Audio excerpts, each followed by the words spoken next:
उन्हाळ्याच्या दिवसामध्ये कच्च्या कैरीचे सेवन करण्याचे अनेक फायदे आहेत. कच्ची कैरी खाणे उष्माघात, त्वचेचे विकार, अपचन यासाठी खूप गुणकारी आहे. 3 वेगवेगळ्या फ्लेवरमध्ये आज आपण कैरीचे पन्ने पाहणार आहोत. पूर्ण व्हिडिओ नक्की पहा, खूप फायदेशीर आहे. अशा प्रकारे ही कैरीचे सेवन करता येते. नमस्कार, मी सरिता नाईक. सरिताज रेसिपीज मध्ये अगदी मनापासून स्वागत. माझ्या चॅनलला अजूनही सबस्क्राइब केले नसेल तर सबस्क्राइब करा. बाजूला बेल आयकॉन आहे, त्यावरही क्लिक करायला विसरू नका. तसेच ऑल ऑप्शनवरही क्लिक करा. कैरी स्वच्छ धुवून असा देठाचा भाग कापून घेतलेला आहे. कुकरमध्ये उकडवून या कैरी घेणार आहोत.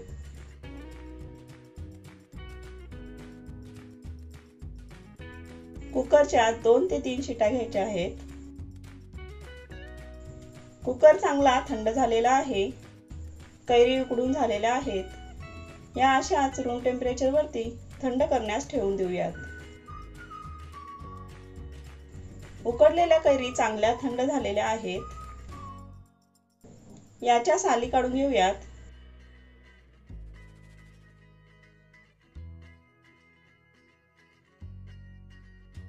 या सालींना सुद्धा पल्प शिल्लक असतो, तो असा चमच्याने काढून घेऊयात. नंतर या बिया अशा चमच्याने साफ करून घेत आहे.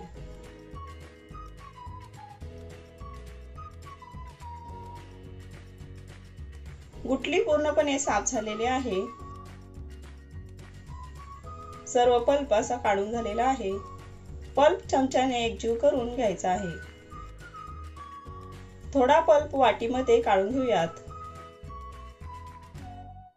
1 वाटी कैरीचा पल्प आहे तर 1 वाटी साखर घेतलेली आहे. एका भांड्यामध्ये हा पल्प काढून घेऊयात. यामध्ये साखर घेणार आहोत. साखर पल्प मध्ये एकजीव करून घ्यायची आहे.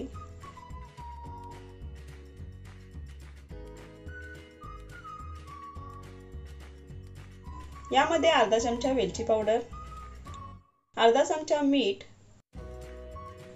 अर्धा चमचा काळे मीठ किंवा आपण सैंधव मीठ म्हणतो ते घेतलेले आहे. फक्त साधे मीठ घेतले तरीही चालते. चमच्याने एकजीव करून घेऊयात. हा तयार पल्प आता बाजूला ठेवून देत आहे. आता मी हा आपण आधी काढलेला कैरीचा पल्प अर्धी वाटी घेतलेला आहे.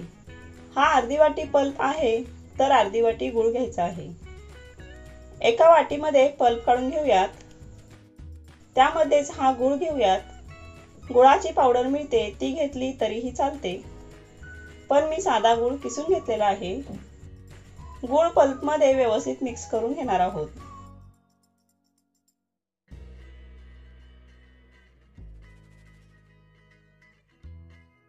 यामध्ये पाव चमचा मीठ, पाव चमचा वेलची पूड आणि पाव चमचा सैंधव मीठ म्हणजे काळे मीठ टाकत आहे. चांगले चमच्याने एकजीव करून घेऊयात. आपला हा दुसऱ्या प्रकारचा पल्प तयार आहे. आता वेळ आहे पन्ने सर्व करण्याची. ग्लासमध्ये 2 ते 3 चमचे पहिला साखर टाकून बनवलेला पल्प आहे ना, तो घेतलेला आहे. बर्फाचे तुकडे टाकूयात. त्यानंतर पाणी घेणार आहोत. चमच्याने व्यवस्थित पाण्यामध्ये पल्प मिक्स करून घेत आहे.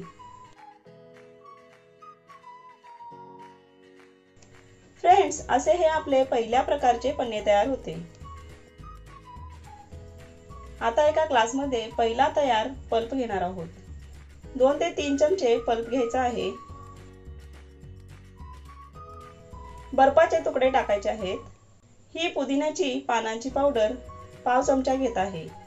पुदिन्याची पाने घरच्या घरी सुकवून त्याची पावडर बनवलेली आहे, ती घेतलेली आहे.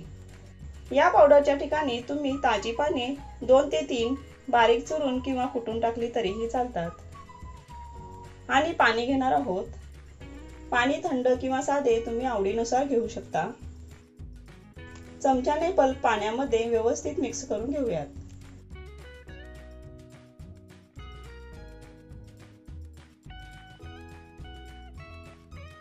सर्व करताना वरून असे 2 ते 3 पुदिन्याची ताजी पाने टाका आणि सर्व करा. तयार आहे आपले हे दुसऱ्या प्रकारचे पुदिना फ्लेवरचे पनीर।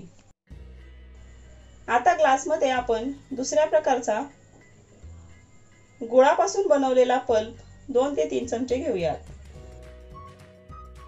बर्फाचे तुकडे टाकूयात। नंतर हे पाणी घेत आहे। चमच्याने पल्प व्यवस्थित पाण्यामध्ये एकजीव करून घ्यायचा।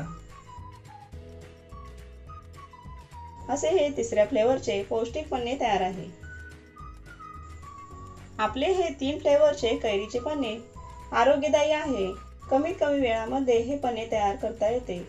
बाजारामध्ये सध्या कैरी सुद्धा उपलब्ध होतात। एकदा हा पल्प बनवून फ्रीजमध्ये स्टोर करून ठेवून द्या आणि आयत्या वेळी बर्फाचे तुकडे पाणी टाकून थंडगार करून सर्व करा।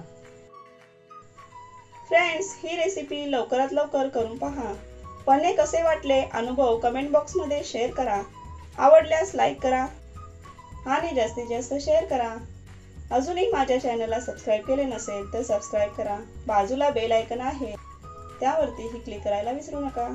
वेळात वेळ काढून माझा व्हिडिओ पाहिल्याबद्दल धन्यवाद।